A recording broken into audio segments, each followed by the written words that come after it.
Hi, in this video I have 2025 Mazda CX-5 and I'm gonna show you how you can connect your phone via Bluetooth to this vehicle. So first thing, you need to make sure that your Bluetooth is on your device. The next step is to find this home button and select it. Now you can switch to the main screen and you wanna select communication.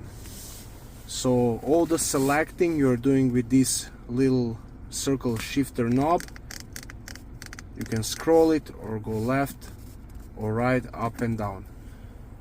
So once when you selected communication, you wanna scroll to connect.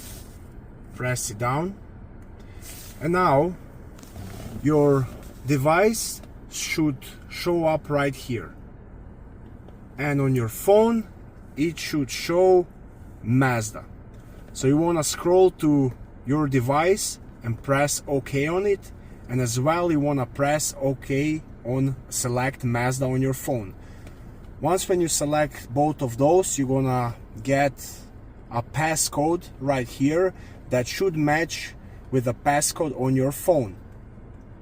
Now if that passcode is the same, you just want to click on it, and at that point you are fully connected to this vehicle with your phone, so you can make phone calls, messages, and listen to the music.